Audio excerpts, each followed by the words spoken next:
It has long been my view that if people want to enjoy a generous, healthy, just and prosperous society, then they'll need to remember that they are a part of it, and then indeed they need to play their part.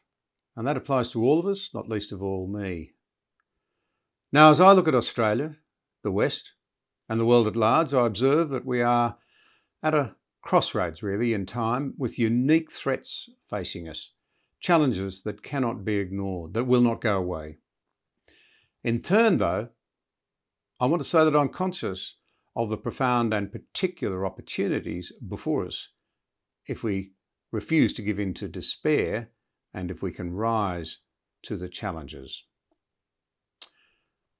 The West, and indeed mankind at large, has achieved much at the same time as being guilty of many failings.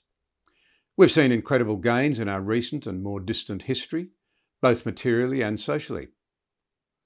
The scientific method, sitting upon philosophical and theological convictions about humanity's ability to seek and find the truth, have and continue to serve us extraordinarily well.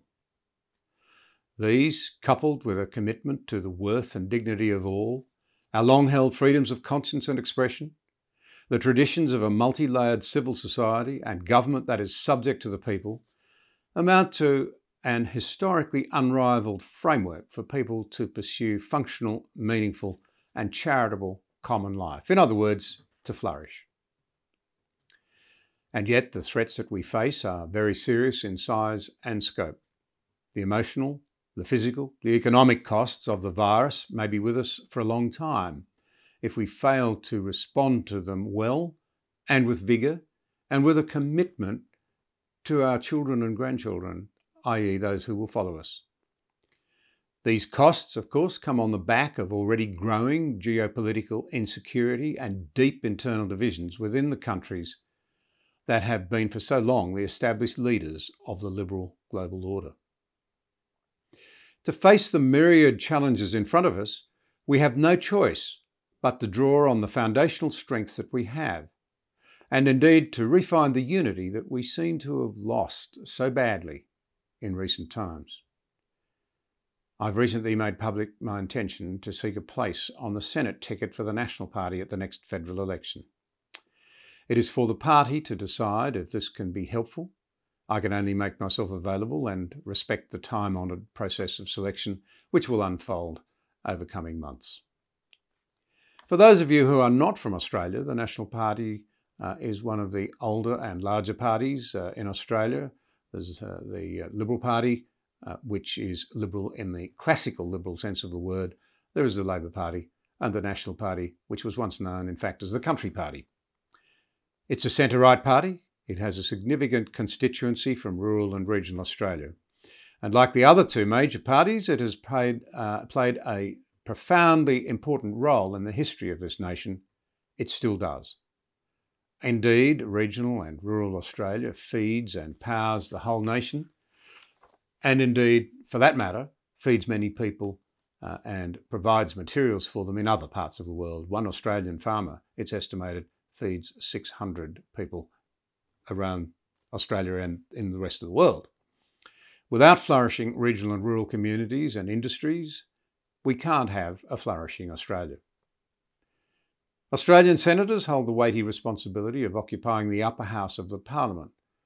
It's not the same as the Lords, because there's no selection process other than that provided by the voters. It's much more closely aligned, indeed it's modelled on the American Senate. But it has that role of scrutinising and weighing the merits of the legislation that is proposed in the House of Representatives, where the government is formed and where all money bills must originate. The decision to offer myself to the New South Wales National Party and potentially to voters is not one made lightly, and it is certainly not driven by a desire to return to the grind of political life.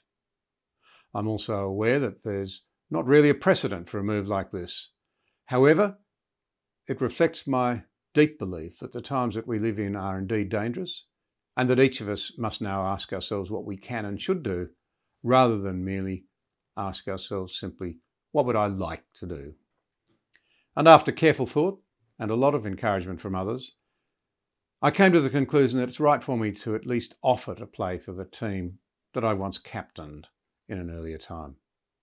My objective would be to bring the wide range of experience and perspectives that I've been so fortunate to accumulate over my public and personal life to the table, in order to encourage and to build up and to strengthen the National Party team, and through that the coalition, and to do all that I could to encourage the high quality national debate.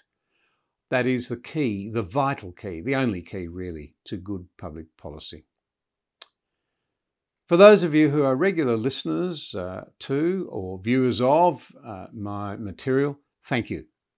It's been a great privilege to interact with and to learn from the amazing people that I've had the privilege of talking to.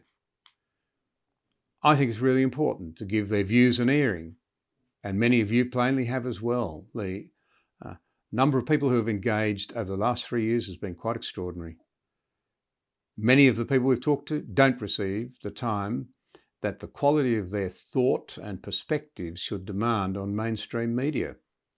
And so this has been an alternative way, increasingly popular now, of course, of bringing those views in an accessible form to people who want to hear them. I've engaged with a range of people, with a range of views. There have been those I've not agreed with. There have been those who have not agreed with mine. But we have been able to model civil discourse and sensible interchange, which really highlights the value of hearing one another and of understanding one another's perspectives. And so this decision to offer to serve in the National Party in the Australian Senate does not mean any big changes of plans with regards to my work on the podcast or at johnanderson.net.au. I hope you'll continue to tune in, continue to give me your feedback, continue to engage in social media, and when you think the content's of quality and value, that you'll pass it on, preferably widely. Thank you very much.